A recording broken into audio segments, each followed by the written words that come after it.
Tara, silipin natin po yung mga papisa natin sa mga fertile eggs po natin na mga quail chicks. Ang bilis po nila lumaki. Malalaki na po. Ayan na. No? So kasi, kaya mabilis lumaki dahil mabilis na sila mag-mature, mabilis na sila magbigay ng pera. No? 30 to 35 days old, mangingitlog na po yung mga inahin dito. 30 to 35 years old, magkakasta na po yung mga lalaki dito. No? So yun po, ganong kabilis, no? So ito ang magiging breeding pen natin.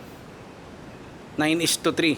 9 hens sa 3 rooster kada tawag rito, scratch pen na ganyan, no? So mangunguha pa po tayo ng 24 heads doon sa mga layers po natin at plan ko na rin pong ikalat, no, dito. Para at least mabigyan natin ng vitamins, no? Mabigyan natin ng proper nutrition. Ayan, no? Gusto ko na po sila ikalat dito, 9 tapos 6 dito. Kasi doon 12, no? Yung inahin po natin doon, no? Sa papisa natin. So yung 3 doon nilalagay natin dito para siyam-siyam lahat, no? Ang hen natin bawat scratch pen or breeding pen po natin. Tapos sasamahan po natin ng tagta-3 lalaki. Yan. At diyan po tayo mag-i-start. Magparami na magparami, no? So I'm sure that time, no? 3rd week ng June, start na po mangitlog yung mga yan, yung mga papisa natin. So by July, start na po tayong mag-breed, magparami ng pugo po natin. Ayan, no? Lalaki na po nila. No, may mga balahibo na, no? Samantalang nung kapipisa nila, liliit, no? Parang kako, paano kaya lalaki to, no? Ayan, ang bilis po nila lumaki, no?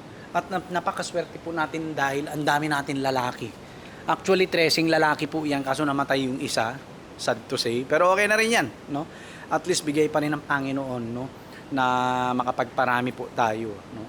At by chance talaga na nakapagpapisa po tayo ng ating mga pugo. Alright? So, syempre ito mababawasan ng 24 heads. Hindi na po natin gagalawin yan. No? Dahil pag nagkaling po tayo, ay siguradong mahihirapan tayo pag pinagsama-sama po natin yan. No? Pag pinagsama-sama po natin yan. So, ang unang-unang pupunuin po natin kapag nakapagparami na tayo, nakakapagpapisa na tayo ng CCU, ng pugo, ito. No? Growing pen 1, 2, 3, tapos 4, no? And then after niyan, kapag may mga papisa pa po tayo na extra, no? Dito maglagay na rin po tayo ng extrang breeding materials dito po. Siguro kasya rin dito yung 12 dito, 12 dito na additional breeding materials natin, no? 9 na babae, 3 lalaki. Ganon din po dito. 9 na babae, 3 lalaki. And then kapag sobrang rami na po ng papisa natin at kinukulang pa rin po tayo sa supply ng itlog, no? Sa mga de-deliveran po natin, no? Mag-start na po kasi next week, no? Yung mga deliver natin. At all throughout na yan ang pasukan, no? At yan ang iniisip ko pa kung paano po ito na isisingit, no? Kasi syempre mahirap naman at nagtatrabaho po tayo. 5:10 PM na tayong nakakauwi dito sa bahay. Kaya yun, medyo challenge na naman sa atin to, no? Anyway, may sasakyan naman tayo. Pwede natin gamitin. Pwede nga natin isama sa school na yan ang mga itlog di ba? Tapos ang gagawin ko, lalagay ko lang muna dun sa table ko. Mga i-deliver natin para hapon, rekta na tayo na de-deliver. Kasi ito, wala na tayong problema dyan. Dami na nilang inumin. Ayan, no? Isang malaking PVC na yan, no? Tapos pagkain nila, tingnan nyo naman. Ang dami na rin, no? Tapos tubig pa dito. Ayan. Okay? Tapos pag sakaling meron ng laman dito, ayan, may pagkainan na naman. No? Tapos yung inuminan din nila doon. Hindi na tayo mauubusan, no? Hindi na tayo mauubusan. Ang poproblemahin na lang natin dito yung mga selections natin ng mga oriental sweaters. Kasi yung kabila, si mama nang bahala po diyan magpakain, no? Basta pakainin niya lang, yun lang ang mahalaga. Wag lang mawawala yung mga ano natin, mga tawag dito. Yung mga manok natin sa kabila kasi pag yan nagutom, aalis yan, no? So yan. Ito na po ang ating lifeline kasi nag-decline na pong magbigay ng fertile eggs yung kinuhanan natin ng mga RTL, RTB natin, no? Ang swerte po natin at nakapagpapisa pa tayo, no? Ang swerte po natin nakapagpapisa pa tayo. Bakit? Kasi dito almost 5% lang yung lalaki. Diyan sa binili nating RTL, RTB, ang usapan is 13 lalaki, 17 babae, no? Hindi naman nangyari. Hindi po nangyari, no? 5% and below pa yung lalaki diyan, no? At napakaswerte natin nakapagpapisa tayo, no? At hindi na natin papabayaang mawala tong flock natin, no? So bubuo po tayo ng magandang quality ng mga breeding materials at saka laying materials po dito, no? So that time kapag daan-daan na yung papisa natin, kaya na nating magkal, no? Yung may mga obvious physical deformity, maliliit, ay kakatayin na po natin lahat yan, no? At ibenta natin as quail meat, no? Kahit 100, 120 pesos per kilo, pwede na yan, no? Ikakal po natin lahat ng mga maliliit para all through times, no? Every year, nagde-develop po dito yung breeder stock po natin at saka layering stock po natin. Gusto ko uniform. At ito kasi hindi na po uniform to, no? Yan, may mga maliliit po, may mga malalaki. Yes po, no? Yan, dami na naman itlog. May mga maliliit, may mga malalaki. Yun, gano'n na nangyari. Alright, ayan po sila. No? So maganda po yung ano nila rito, yung condition nila. Kasi ano tawag rito, tara, kuha tayong itlog. Ganito po ako kumuha ng itlog. Uy, meron dito Ayan. Kunin na natin yan. Ayan no? Yun lang, mahirap. Yan mo na yan. Mahirap lang. May hawak tayong camera. Ayan. Ayan. Nakikita ba? Ayun, i-scoop out lang natin. Ayan Okay. So at least, no, kahit mahirap, na improve naman natin yung ano nila, buhay nila, no? As animals. Tara, dito po tayo. Yun ang dami. Akin yan.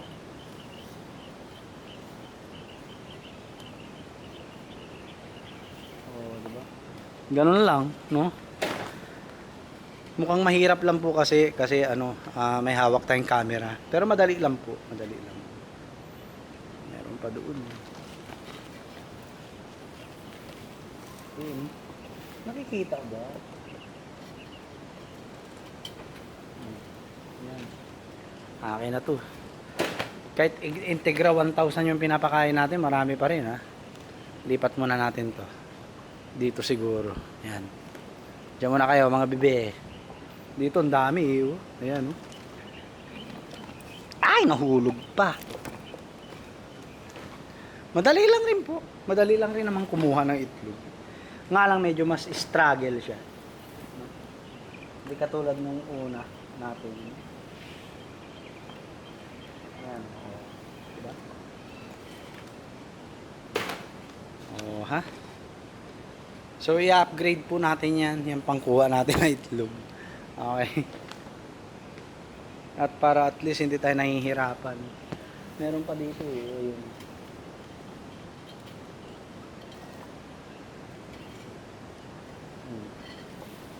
Ganun lang po, ini-scoop out lang natin. Ayun na naman, meron na naman. Ayan.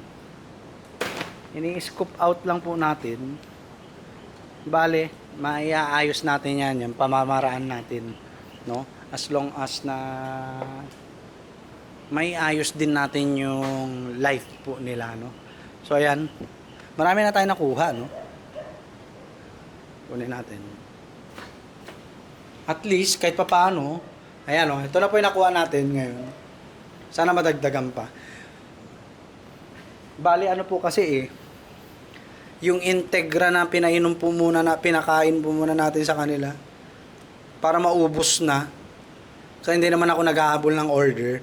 Bali next week pa po no, yung ano natin regular na customer na po no, customer na natin. At sigurado ako niyan, wala nang gaanong matitira rito sa atin sa ganyang karami ng production natin.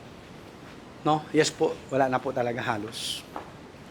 Ang mangyayari po dyan is mga after harvest na lang mangyayari sa atin, no? Na ano. Ayan, okay na to. Yan lang, may mga ipot yung iba. Pero karamihan naman wala. No? Yan ang sisira rin po sa itlog Yung ipot, no? Ng pugo. Ayan. Yan na lang po available sa atin. May dalawang tab pa tayo dito, tag 50 pieces, no? O, sa 75 pesos each tab, no? Tapos ito pa. Okay?